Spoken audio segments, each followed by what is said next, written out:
네, 저희가 이제 12곡에, 오늘 12곡이고, 지난주까지 11곡에를 넘었습니다. 네. 우리 지난주에 기도를 좀 더 적극적으로 해야 한다는 그런 내용에 대해서 배웠잖아요. 네, 맞아요. 어떠셨어요? 구해야만 주신다고 하셨잖아요. 네. 어떤 그런 끈질긴 마음으로 전 특히 이런 속담이 떠오르더라고요. 네. 우는 놈한테 떡 하나 더 준다. 맞아, 더 많이 주죠. 울어야 되겠어요. 그렇죠. 그런데 누구에게 울어야 되는지가 가장 중요한 중요하죠. 포인트인데 하나님께 뻔뻔하게 기도하면 하나님 우리가 그렇죠. 아버지잖아요. 그러니까 주신다라는 거예요. 맞아요. 맞아요. 그냥 예쁘다고 그랬잖아요. 아이들도 울어야 뭐 많이 맞아, 사주니까 맞아요. 아유 못 세워지네. 맞아. 네, 안녕하세요. 안녕하세요, 목사님. 자, 반갑습니다. 네. 꽤 오래간만에 뵙는 느낌이 드는데 네. 지난번 배운 내용을 잘 기억하시는 것 같아요. 네. 이게 복습하는 내용을 들어보니까 예전 것을 잘 기억하시는 것 같습니다. 네, 기억해야죠. 오늘 특별히 보니까 명찰이 좀 바뀐 것 같아요. 네, 그렇네요. 오늘 달라졌어요. 여학생들은 이 푸른색 또 분홍색 약간 밝은 색이고 오. 남학생들은 약간 어두운 색인데 네. 아, 이렇게 조화를 잘 네, 이루는 마음은 것 어둡지 조화롭죠, 않지만 조화로워요. 조화롭게 가을 분위기를 딱 냈습니다. 네. 가을 겨울 분위기네요. 그러길래 명찰이 바뀌었으니까 우리 마음도 새롭게 해서 아, 좋아요. 오늘 네. 공부할 때 좀 신선한 느낌으로 공부했으면 좋겠습니다. 네, 좋습니다. 자, 어느새 우리 예수 비유 12곡에 11곡에를 넘고 이제 마지막 12곡에를 넘을 차례죠. 네. 근데 여러분 기억나십니까? 첫 번째 곡에는 쌍고개를 넘었잖아요. 맞아요. 네. 첫 번째 넘었어요. 고개가 어떤 비유였죠? 첫 번째 고개가 그러니까요. 그 탕자의 비유. 맞아요, 탕자. 탕자인데. 탕자. 야, 이렇게 탕자의 하니까 또 비유. 생각이 나네. 네. 첫 번째 우리 고개 그 쌍고개를 넘을 때는 둘째 아들 시각에서 봤고 아, 맞아요. 그 다음에 두 번째는 첫째 맏아들 아들. 시각에서 네, 봤죠. 맞아요. 네. 수미 상관법이라는 말 들어보셨어요? 네. 네. 그래서 우리 첫 번째 고개를 쌍고개를 넘었으니까 12고개도 쌍고개로. 오, 그래서 두 번을 근데 아, 이제 12곡에 넘고 그냥 끝날 줄 알았는데 한 곡이 한 더 곡 더 있다는 있어요. 거죠. 그렇습니다. 서비스. 써갔지? 그래서 14강까지 갑니다. 12곡이면 네. 12강으로 돼야지 왜 14강이냐 맞아요. 네. 이렇게 생각하시는 분들이 계실 터인데 우리 첫 번째 고개가 쌍고개를 쌍고개? 넘었으니까 마지막에도 쌍고개를 넘어야 된다. 네. 그래서 14강까지 갈 것입니다. 네. 오늘 수업 예수비유 12곡의 13강 초대받지 못한 사람들. 자, 오늘 비유는 누가복음 14장에 나오는 큰 잔치의 비유를 우리가 공부하려고 그래요. 네. 이 큰 잔치의 비유라고 하는 거는 어떤 주인이 귀한 잔치를 이제 베풀어 가지고 귀빈들을 이렇게 초청했는데 말도 안 되는 핑계를 대고 오지를 않는 거예요. 여러분도 결혼식이라든지 아주 중요한 잔치가 있을 때 네. 귀한 손님들을 다 초청했는데 안 오면 속상하죠. 속상하죠. 섭섭하죠. 맞아요. 섭섭하죠. 또 위신이 땅에 떨어지는 것 같고. 네. 그럴 때 그냥 초대받지 못한 손님들까지 다 초대해서 빈자리 채우고 싶은 마음 생길 거 아닙니까? 그렇죠. 오늘 큰 잔치의 비유도 바로 그런 내용이라는 것을 우리 기억해야 됩니다. 네. 네. 자, 그런데 이 누가복음 14장을 우리가 이렇게 보게 되면 그 1절 말씀이 예사롭지 않거든요. 우리 누가복음 14장 1절을 누가 한번 읽어 주실까요? 어느 안식일에 예수께서 바리새파 사람의 지도자들 가운데 어떤 사람의 집에 음식을 잡수시러 들어가셨는데 사람들이 예수를 지켜보고 있었다. 자, 큰 잔치의 비유가 누가복음 14장에 나오는데 이 14장 1절을 보게 되면 예수께서 바리새파 지도자의 집에 네. 음식 잡수러 들어가셨다. 네. 네. 이런 말씀이 나오잖아요. 네. 이 잔치라고 하는 거는 음식 먹는 게 제일 중요하잖아요. 네. 맞아요. 가장 즐거운 자리가 이제 음식을 나누는 자리인데 그래서 대접을 잘 받았다. 네, 이거죠. 대접 잘 받고 하는 거 참 중요한 것인데 그렇죠. 이 큰 잔치의 비유가 바로 누가복음 14장 1절에 보면 예수께서 바리새파 지도자의 집에 들어가셔서 음식을 잡수시는 그런 상황에서 나왔다. 이것이 아주 참 예사롭지가 않아요. 자, 이제 누가복음 14장을 우리가 보게 되면 이 식사 자리, 잔치하고 초청과 관계된 세 가지 에피소드가 나오거든요. 네. 자, 첫 번째로 7절로부터 11절 말씀 보게 되면 초청받은 손님들의 처신 문제. 귀한 잔치 자리에 초청받은 손님들이 어떻게 처신을 해야 되느냐. 두 번째로 12절로부터 14절 말씀 보게 되면 초대하는 주인들이 초청을 할 때 어떻게 해야 될 것이냐. 이제 초청하는 주인이 또 어떤 자세를 가져야 되느냐. 네. 그 이야기를 하고요. 이렇게 두 가지 중요한 이야기 끝난 다음에 15절로부터 24절에 그 유명한 큰 잔치의 비유가 이제 등장하는 것입니다. 자, 그러면 초청받은 손님들이 어떤 자세를 취해야 되느냐. 참 궁금한 대목인데요. 네. 한번 누가복음 14장 10절을 누가 한번 읽어 주실까요? 네. 내가 초대를 받거든 가서 맨 끝자리에 앉아라. 그리하면 너를 청한 사람이 와서 너더러 친구여 윗자리로 올라 앉으시오 하고 말할 것이다. 그때 너는 너와 함께 앉은 모든 사람 앞에서 영광을 받을 것이다. 네. 여기 보게 되면 초청을 받은 사람, 특별히 혼인잔치 같은 귀한 잔치에 이제 초대를 받아갔는데 가자마자 상석에 앉으면 안 된다는 거예요. 맨 끄트머리 말석에 앉아 있는 것이 더 지혜롭다. 왜냐하면 상석에 먼저 올라가 앉아 있는데 주인이 이렇게 보고는 죄송하지만 저 밑에 가서 앉으시면 어떻겠습니까? 눈치가 없네. 그럼 굉장히 망신스럽죠. 민망하네요. 민망하죠, 맞아. 그런데 오자마자 맨 말석에 끄트머리에 가서 앉아 있다가 주인이 이렇게 보고는 귀한 손님이 왜 뒤에 가서 앉습니까? 앞으로 나오십시오. 그러면 더 영광스럽죠. 네. 혼인 잔치 자리에 가서는 높은 자리에 앉지 말고 맨 끄트머리에 가서 앉아라. 그러니까 높아지려고 하지 말고 낮아져라. 겸손한 자세를 가져라. 이런 이야기를 가르쳐요. 지혜롭네. 네. 자, 그 다음에 이제 중요한 것이 초청하는 주인이 손님들을 초청할 때 그 대상을 어떻게 정할 것인가. 이것도 참 중요한 문제입니다. 우리 12절로부터 14절까지를 누가 한번 읽어 주실까요? 네. 예수께서는 자기를 초대한 사람에게도 말씀하셨다.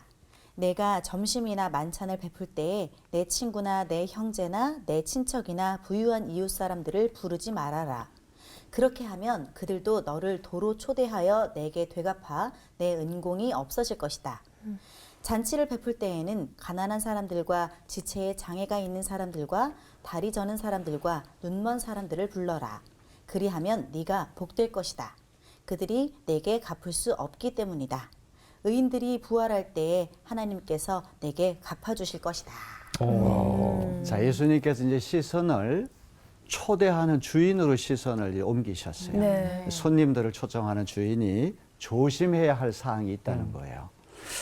자, 여기 보면 점심을 오찬이라고 얘기를 하고 이제 만찬은 저녁 식사 자리 아닙니까? 네. 오찬이든 만찬이든 이 식사 자리라고 하는 것은 참 즐거운 자리고 또 영광스러운 자리 아닙니까? 그렇죠. 그런데 오찬과 만찬에 손님을 초청할 때 조심해야 할 사람들이 있다는 거예요. 여기 뭐 친구, 형제, 친척, 부유한 이웃 사람들을 부르지 말라. 이렇게 말씀하거든요. 이유는 뭘까요? 뭘 불러야 자, 되는 게 왜 예수께서 이렇게 말씀하셨는가는 그 다음에 보면 그 대신에 잔치 베풀 때 네 부류의 사람들을 초청하라. 이렇게 네. 말씀하시거든요. 가난한 첫째는 사람들과 가난한 사람들, 둘째는 지체에 장애가 있는 사람들, 셋째는 다리 저는 사람들, 넷째는 눈먼 사람들을 불러라. 상당히 의외죠. 네. 네.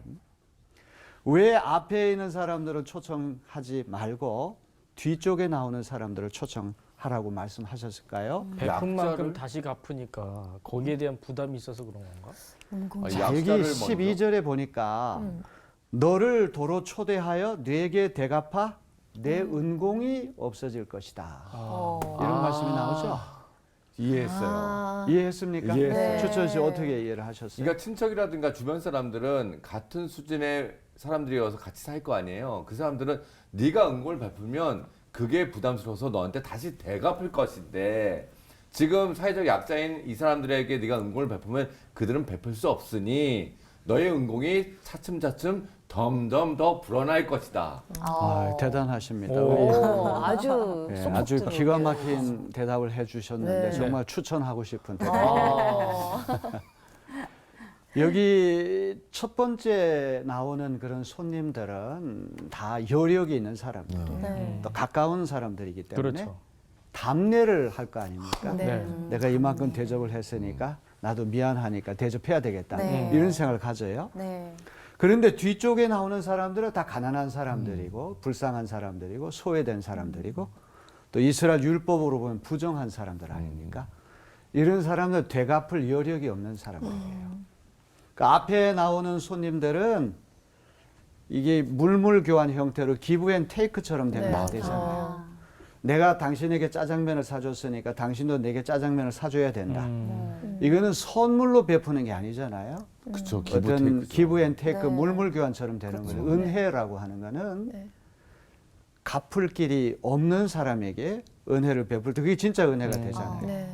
그 은공이 사라진다고 하는 말은 이제 땅에서 이미 다 영어로 페이백 보상을 받았기 때문에 하늘에 상이 없다는 말이에요. 네. 그런데 되갚을 능력이 없는 저런 사람들을 초청하게 되면 하나님께서 대신 갚아주실 것이다. 세상의 법칙하고 너무나 다르다고 하는 것을 우리가 발견하게 됩니다. 그렇죠? 네. 자, 그래서 오늘 이제 비유를 우리가 읽을 때 아주 중요한 것이 갚을 길이 없는 네 부류의 사람들. 여기 13절에 보면은 가난한 사람들, 지체에 장애가 있는 사람들, 다리 저는 사람들, 눈 먼 사람들. 근데 큰 잔치 비유에 가면은 21절에 똑같은 사람들이 등장하거든요. 네. 네. 한 가지 틀린 점이 있다면 순서가 어쩌고 순서가 여기 13절에 나오는 끄트머리의 두 부류의 사람들하고 21절에 순서가 달라지는 것. 네. 그 차이만 있다는 것을 네. 우리가 발견하게 됩니다. 자, 그러면 이제 큰 잔치의 비유를 우리가 공부를 해야 되겠습니다. 네. 자, 이 큰 잔치 비유는 3단계로 이야기가 전개가 됩니다. 첫 번째는 어떤 주인이 큰 잔치를 준비해 종들을 보내어서 귀빈들을 초청합니다. 네. 이제 두 번째 가면 이 초청받던 귀빈들이 이런저런 핑계를 대면서 초청에 오지를 않는 거예요. 잔치 자리에 오지를 않는 거예요. 생각만 해도 서운해요. 생각만 해도 서운하고 주인이 화가 나잖아요.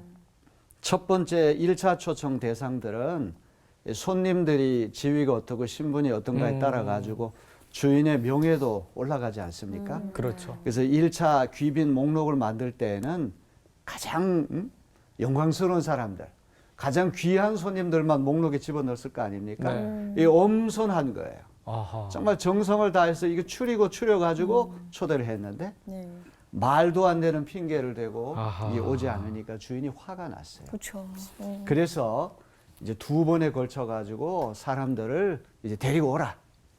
그래서 그 빈자리를 채운다고 하는 그런 이야기입니다.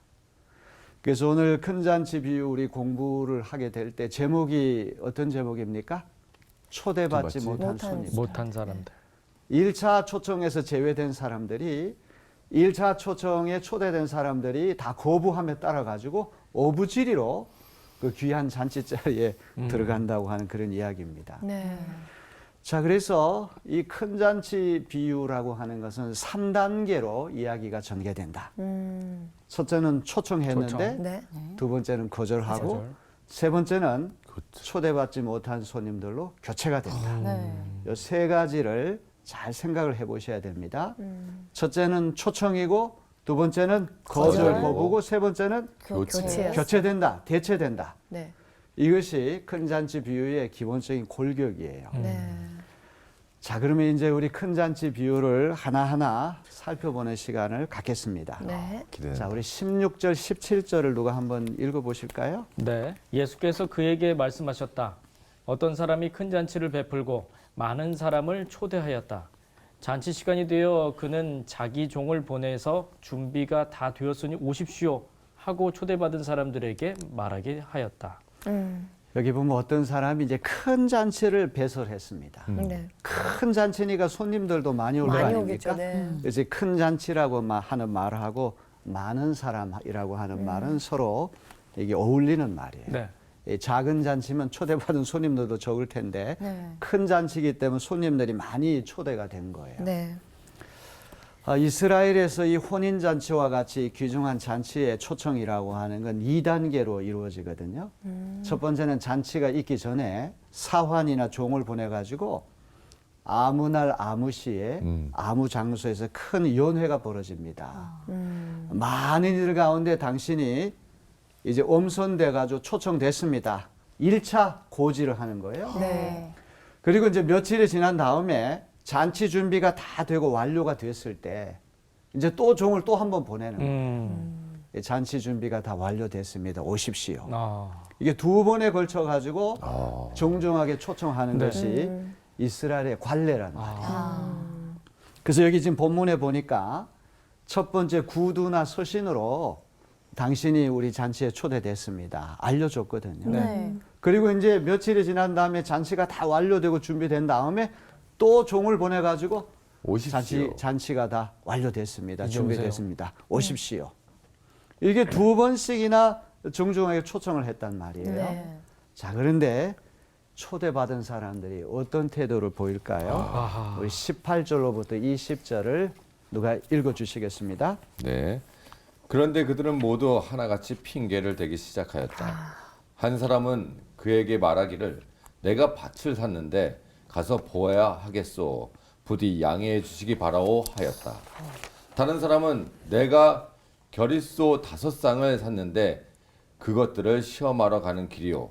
부디 양해해 주시기 바라오 하고 말했다.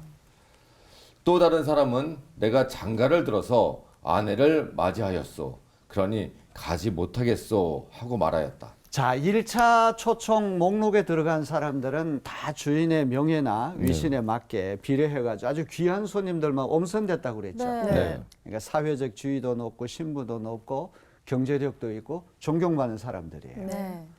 근데 이렇게 정중하게 초청받은 사람들이 일제히 미리 공모라도 한 듯이 다 거절을 하잖아요. 네. 첫 번째 사람 무슨 핑계를 댑니까? 밭을 샀대요. 밭을 샀는데. 밭을 샀기 때문에 밭이 어떤지 한번 조사하러 가야 되겠습니다. 네. 굳이 그날? 네. 그때고. 네. 그러니까 밭을 사는 사람이 조사도 안 해보고 이 밭이 앞으로 어떤 용도로 쓰이고 장래성이 있는가 그거 따져보지도 않고 밭을 살리 만무하죠. 그러네요. 네. 네. 그러니까 뭔가 이 핑계라고 하는 것이 좀 어색해요. 네. 어설프. 두 번째 사람은 또 뭐라고 이야기를 합니까? 겨릿소 다섯 5쌍을 쌍을 샀는데 샀는데 시험하러 그것을 겨릿소. 시험하러 가는 길이요. 겨릿소 5쌍이니까 소 10마리를 샀는데 네, 말이죠. 소가 말을 잘 듣는지 일을 잘하는지 못하는지 한번 내가 아. 시험을 해봐야 되겠습니다. 야, 엄청난 아니, 소를 일이네. 살 때 아무렇게나 소를 살 사람이 어디 있냐. 그래요. 궁색하네요.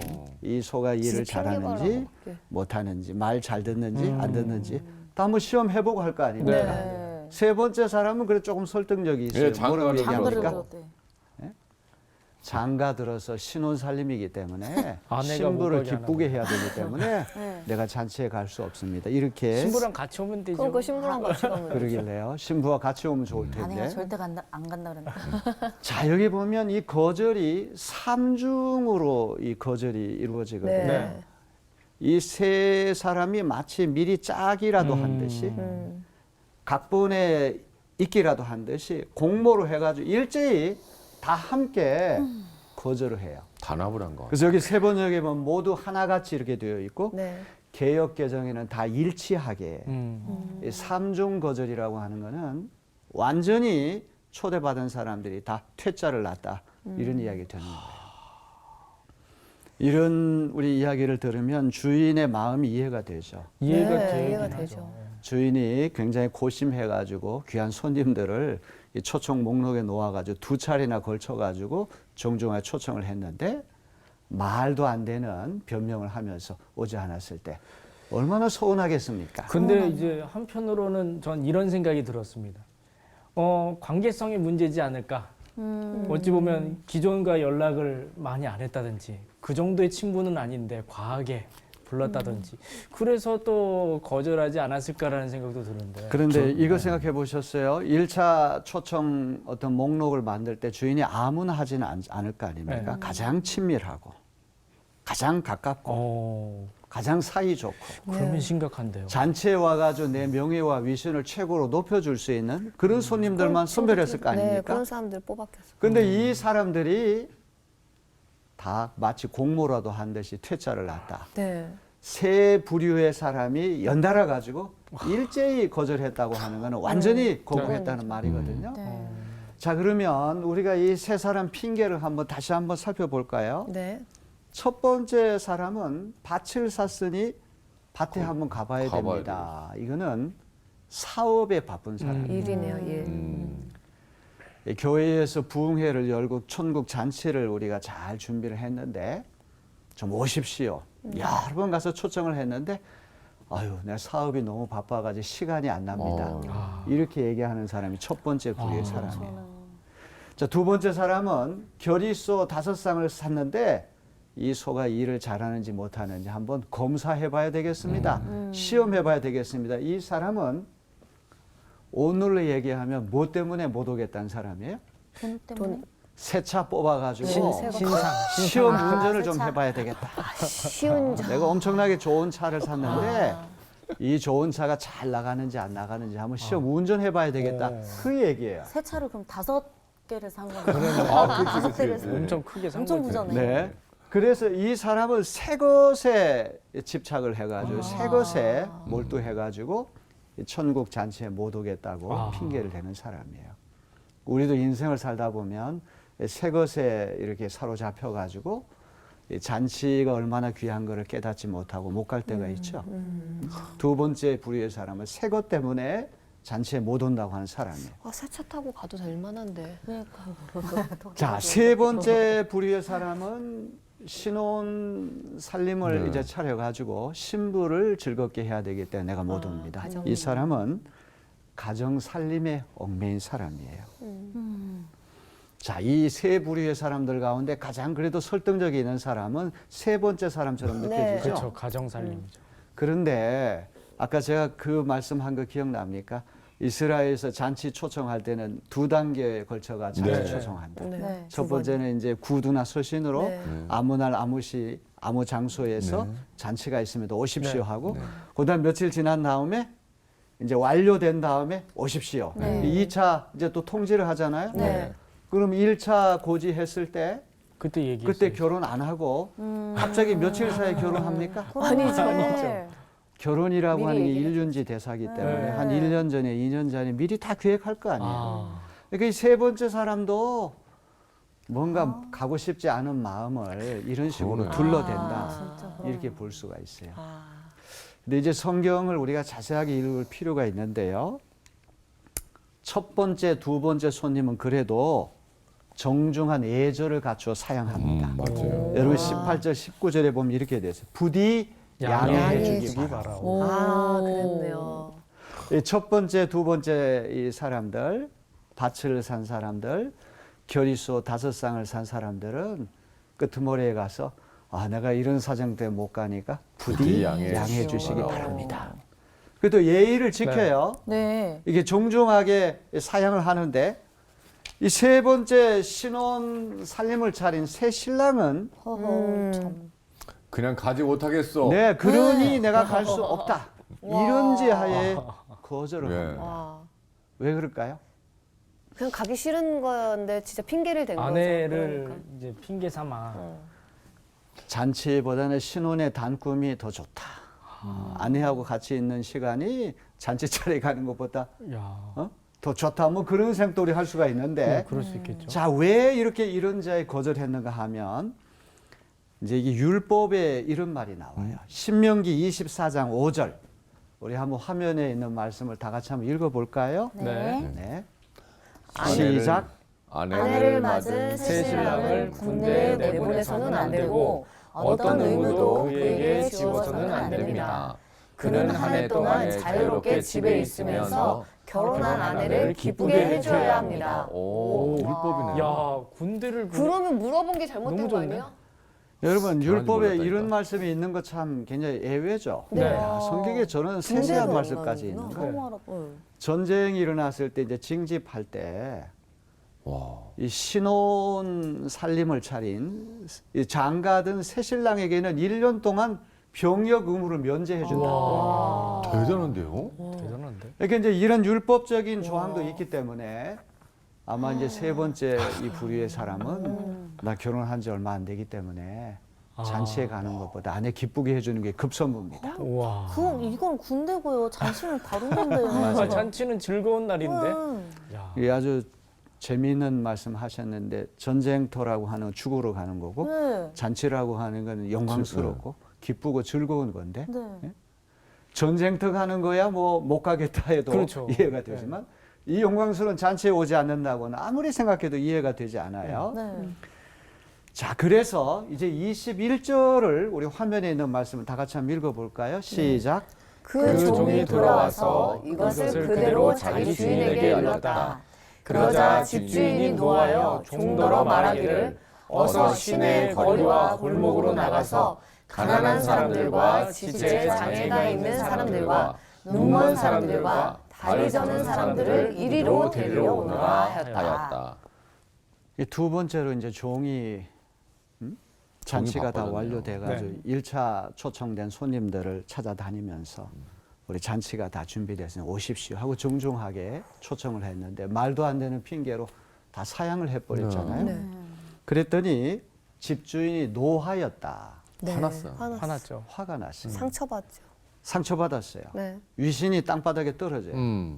그 마을에서 그래도 존경받는 유지인데 자기가 생각하고 고심해가지고 귀한 손님들을 초청했는데 이 핑계를 대면서 나타나지 않는 거예요.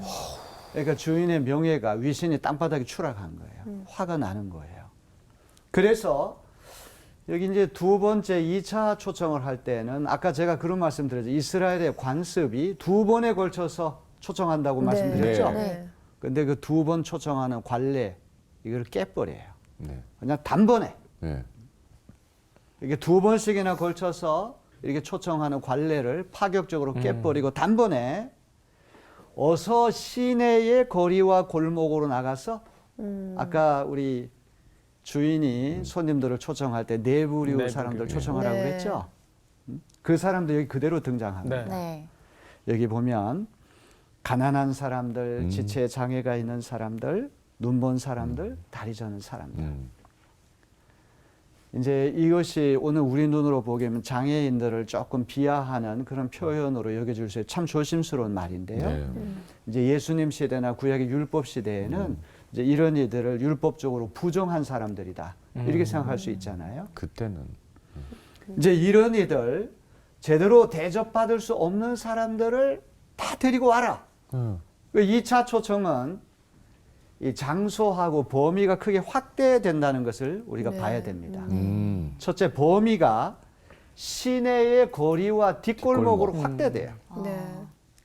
이제 1차 초청 받은 사람들은 시내 안에 있긴 한데 잘 사는 동네, 부유한 동네, 엘리트들이 모여 사는 어떤 그 집단에 있던 사람들이 초청됐을 텐데 이제는 시내의 거리, 뒷골목, 뭔가 가난한 동네, 소외된 동네, 뭔가 율법적으로 부정한 사람들이 사는 그런 동네에 가서 여기 가난한 사람들, 장애인들, 눈먼 사람들, 다리 저는 사람들을 데리고 와라.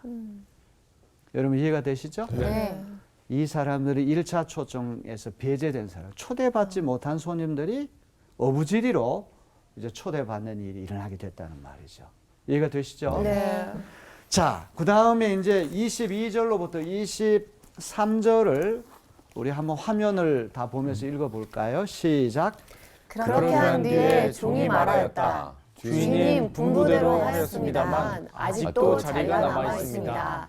주인이 종에게 말하였다. 큰 길과 산 울타리로 나가서 사람들 억지로라도 데려다가 내 집을 채워라. 와, 억지로라도 채워. 억지로. 여기 보면은 아직도 빈자리가 네. 남아있는 그 정도로 초대할 손님. 그래가지고 그 빈자리를 채우기 위해서 큰 길과 산 울타리로 나가서 사람들을 억지라도 데려다가 내 집을 채워라. 자, 여기 이 장소가 점점 확대된다는 네. 것이에요. 성 안, 시내 거리와 뒷골목의 성 밖으로 범위가 확대되는 것이죠. 그 다음에 성 밖에 있는 큰 길과 산 울타리로 나가서 강권하여 집을 채우라. 이 큰 길이라고 하는 건 아무래도 사람들이 많이 있을 거 아니에요. 네. 그 다음에 산 울타리라고 하는 것은 나환자들, 이게 뭔가 이렇게 버림받은 사람들, 네. 불가촉 천민들이 사는 그런 곳에 있는 사람들까지도 오. 강제로 데리고 와서 이 빈자리를 채우라. 이렇게 주인이 명령하는 거예요. 여기 또 재미있는 거는 점점 이 초대에 대한 것도 강도가 세집니다. 네. 16절에는 청했다고 되어 있고 21절에는 데려오라고 네. 했고 네. 23절에는 강권에 채우라. 아. 이렇게 강도가 좀 더 세지고 야, 있습니다. 이거 너무 화난 거 아닌가? 자, 이 큰 잔치 비유를 이제 우리가 해석을 해봐야 될 네. 텐데 알레고리적 해석이 불가피해. 영적인 해석. 이 비유에 등장하는 인물이나 소재를 암호나 수수께끼로 여기고 하나하나 대입해서 풀어봐야 됩니다. 자, 그러면 한번 화면을 다 보실까요? 큰 잔치를 배설한 주인은 누구? 하나님. 큰 잔치는 하나님의 나라. 여기 종은 예언자 혹은 그리스도를 이야기하는 것입니다. 이제 가장 중요한 거는 처음 초대된 자들은 어떤 사람들을 얘기합니까? 바리새인들과 서기관 같은 유대 정치 종교 지도자들, 엘리트 그룹을 이야기합니다. 그 다음에 나중 초대된 성 안의 천민들은 누구를 얘기합니까? 세리들이나 창기들과 같은 유대 죄인들. 부정하게 취급받고 소외된 그룹들이 이제 초대받는 거예요. 성 안이라고 하는 건 여전히 이스라엘 안을 이야기하죠. 네. 유대인. 이스라엘 안에 있는 천민들을 초대도 다 안 되니까 이제 성 밖으로 나가라는 얘기는 성 밖은 이방인들. 오늘 우리까지도 확대되는 거예요. 나중에 강권적으로 초대된 성 밖의 사람들은 우리와 같은 이방인들을 이야기하는 것입니다. 자, 이제 이 24절에 이 비유를 끝내면서 예수께서 이런 말씀 하시거든요. 초대를 받은 사람들 가운데서는 아무도 나의 잔치를 맛보지 못할 것이다. 이스라엘의 엘리트 정치 종교 지도자들을 1차로 초청했는데 그들이 말도 안 되는 이유로 잔치를 거부하니까 그들은 천국 잔치를 맛보지 못하게 될 것이다. 예수께서 이런 말씀 하시거든요. 자, 이 비유는 복음이 어떻게 유대인의 경계를 뛰어넘어 전 세계 이방인들에게까지 확대되었는가를 파노라마처럼 보여주는 구속사다. 독일 말로 하일스 게슈테라고 하는 말을 쓰는데요. 아주 중요한 말이에요. 이제 하나님의 구속사가 범위가 어떻게 점점 넓어지고 대상이 어떻게 점점 확대되는가를 파노라마처럼 보여주는 구속사 이야기다. 자, 그러면 이제 우리 비유를 이제 끝내면서 이제 교훈을 찾아가지고 우리 삶에 적용을 해봐야 될 터인데 이 비유를 읽을 때 세 가지 독법이 있을 것 같아요. 첫 번째는 주인을 초점으로 읽는다면 이야기는 어떤 이야기 될 것인가. 두 번째는 초청을 거절한 손님들을 주인공으로 읽는다면 어떤 이야기 될 것인가. 세 번째는 처음에는 초대받지 못했지만 나중에 오부지리로 초대받은 사람들 시선으로 본다면 어떤 이야기 될까? 한번 생각해 보시면 아마 좋은 대답이 나올 거예요. 자, 첫 번째 주인을 초점으로 읽는다면 어떤 교훈을 얻을 수 있을까요? 저가 생각했을 때는 그 잔치가 이제는 원래 주인이 원했던 그 잔치는 없어지고 그냥 다른 잔치가 열리게 되는 상황이 되지 않았을까라는 생각이 저는 이제 들거든요. 제가 만약에 주인이라면 잔치에 초대를 했는데 사람들이 안 와요. 어찌됐든 잔치를 해야 되잖아. 그럴 바에는 내가 이 잔치 어려운 사람들에게 다 초청해서 그냥 풍족하게 먹여주는 그런 잔치로 바꿔야 되겠다. 이런 마음으로 주인이 아마 마음을 바꾸지 않았나 라는 생각이 들어요. 저는 이제 목사로서 교회에서 오랫동안 준비하고 기도해가지고 부흥회를 이렇게 마련해가지고 오십시오 광고도 하고 수없이 이야기를 했는데 말도 안 되는 핑계를 대고 중직들이 한 사람도 나타나지 않아요. 그러면 이 주인의 마음을 이해할 수 있을 것 같아요. 그죠? 그럴 수 있겠다. 목사님들이 이 주인의 실수를 읽으면 이 교회에서 무슨 어떤 행사도 하고 뭐 부흥회도 하고 할 때 말도 안 되는 핑계를 대고 오지 않을 때 얼마나 서운할까요? 그 다음에 초청을 거절한 손님들을 주인공으로 해서 읽는다면 잔치보다는 지금 자기 앞에 있는 일이 더 중하기 때문에 안 오는 거 아닙니까? 그죠? 잔치가 잔치가 중요하지 얼마나 않은 거죠. 영광스럽고 얼마나 귀한가를 알지 못하기 때문에. 귀중함을 모르는 거죠. 이 잔치의 귀중함에 대해서 눈이 닫혔기 때문에 그런 거 아니에요? 그 다음에 세 번째, 처음에는 초대받지 못했는데 나중에 초대받는 사람들을 중심으로 읽는다면 어떤 교훈이 나올까요? 너무 고마운데 갑자기 또 내가 가도 되나? 이런 그래서 생각도 들고 부담이 될 수도 있을 것 같아요. 너무 감사한데 그렇습니다. 이 세 번째 그룹의 사람들은 자격 없는 사람, 초대받을 수 없는 사람을 내가 이렇게 초대가 됐구나 하는 감격이 있을 거 아니에요. 그죠? 지금까지 우리 12국의 이렇게 비유를 넘어오면서 계속 되는 이야기 은혜라고 하는 거 네. 아닙니까? 은혜라고 하는 거는 내가 잘나서가 아니라 하나님 먼저 손을 내며 자격 없는 나를 품어주시는 게 은혜죠. 지금 이 이야기도 그런 은혜를 은혜죠. 우리에게 가르쳐 주는 거예요. 자, 오늘 우리가 가장 내려놓기 어려운 것은 어떤 것이 있을까요? 아까 1차 초청을 거부한 사람들은 뭐 때문에 못 옵니까? 자기 사업 때문에, 네. 돈벌이 때문에, 어떤 즐거움 때문에, 쾌락 때문에, 가정 때문에 뭔가 얽매여 가지고 잔치에 못 오는 거 아닙니까? 네. 근데 사실 우리가 가장 내려놓기 어려운 것이 있다고 하면 바로 오늘을 내려놓기 어려운 거예요. 내일 가야지, 모레 가야지. 나중에 내가 시간 나면 가야지. 사실 오늘을 우리가 주님께 드리지 않는다면 내일을 보장받을 수 없는 거죠. 이 큰 잔치 빌고 우리에게 들려주는 교훈이 그런 것이 아닐까요? 자, 성 어거스틴이 했던 유명한 기도가 있습니다. 한번 다 같이 읽어볼까요? 시작. 주여 순결을 주시옵소서. 그러나 아직은 마소서. 이게 무슨 말이에요? 지금은 순결할 때가 아닙니다. 조금만요. 일단 좀 더 즐길 테니까 나중에. 마음속으로는 순수하게 살고 싶고 순결하게 살고 싶으니 하나님께 기도를 드려요. 하나님 그래도 솔직하네. 순결하게 살게 해주세요. 그렇게 기도하면서도 네. 그 다음 뭐라 그래요? 아직은 마소서. 3일 뒤에 주소서. 네, 아직은 제가 시간도 있고 건강도 있고 모든 게 다 주어지니까 나중에 병 들고 나이 들고 이제 힘 빠질 때 그때 순결해지면 안 됩니까? 이런 얘기. 오늘을 드릴 수 없다는 그런 얘기 아닙니까? 아, 성 어거스틴인데도 저렇게 기도를 했네요. 그러니까 우리 인간의 심리를 맞아요. 너무나 정확하게 간파한 그런 기도가 아닐까 싶어요.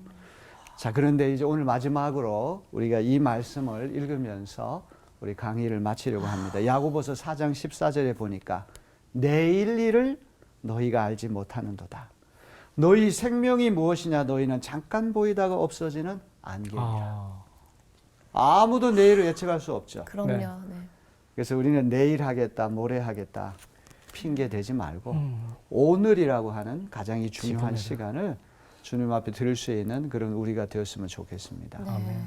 자, 큰 잔치의 비유 여러분 이 스토리 다 이해하시죠? 네. 3단계로 이야기가 전개된다고 그러는데 첫 번째가 뭡니까? 초대. 초청. 두 번째는 거절. 거절. 세 번째는 다른. 교체. 교체. 재체. 네. 1차 초청에 그 초대된 손님들은 대단한 손님들인데 말도 안 되는 핑계를 가지고 다 거절했어요. 네. 그거는 잔치가 얼마나 영광스러운 걸 모르기 때문에 그런 것이죠. 자기 눈앞에 보이는 것이 더 중요하다고 생각해가지고 잔치의 중요성을 간과한 거예요. 그런데 그 덕분에 우리와 같은 성 바깥에 사는 이방인들에게까지도 천국 잔치에 들어갈 수 있는 길이 열리게 됐단 말이죠. 그러니까 우리는 초대받지 못한 손님들인데 초대받은 특별한 귀빈들이 된 거예요. 누구 때문에? 주님의 은혜 때문에 그렇게 된 것입니다. 자, 이게 이제 마지막 고개를 넘으려고 우리가 좀 힘이 듭니까? 아니요. 너무 자, 큰 그래서 은혜를 이제 12번째 고개, 12고개 이제 첫 번째 고개를 네. 오늘 우리가 넘었습니다. 이제 다음 시간에 마지막 이제 쌍고개, 마지막 대미를 우리 장식할 터인데 네. 기대 많이 해주시기 바랍니다. 네. 네. 자, 수고하셨습니다. 감사합니다. 초대장이라는 건 너무나도 기쁘고 행복하고 나를 인정해주는 듯한 느낌이 들어서 되게 좋은데 내가 아직 가지 못하고 있구나. 왜 나는 이 좋은 기회를 못 살리고 있나라는 생각을 했어요. 저는 좀 하나님의 입장을 생각해 보았거든요. 그러니까 저도 초대를 많이 해봤고 거절도 많이 당해봤는데 그때 그 마음이 진짜 처음에는 한두 번은 괜찮은데 계속 이게 거절이 되고 하다 보면은 진짜 나중에는 진짜 초대하고 싶지도 않고 아 내가 이걸 해야 되나 막 이 생각까지 들거든요. 근데 정말로 하나님은 그런 많은 거절을 당했음에도 불구하고 계속해서 우리들한테 초대를 하고 계시고 그리고 다른 사람들도 초대를 하고 계시는 그런 모습을 보면서 하나님의 마음을 조금 더 이해해 보려고 노력할 그런 생각이 들었어요. 아 그리고 그 내일 일을 저희가 모르잖아요. 진짜. 네, 그렇기 때문에 정말 오늘을 중요하게 잘 살고 오늘 조금 더 기도드리고 조금 더 이렇게 뭐 찬양드리고 해야 되는데 저도 사실 미루게 되는 경우가 많더라고요. 아, 오늘 피곤하니까 조금 오늘 짧게 기도하고 내일 더 많이 해야지 막 이런 식으로 그렇게 하면 안 될 것 같아요. 맞아. 결국에 중요한 건 내가 높아서 그래요.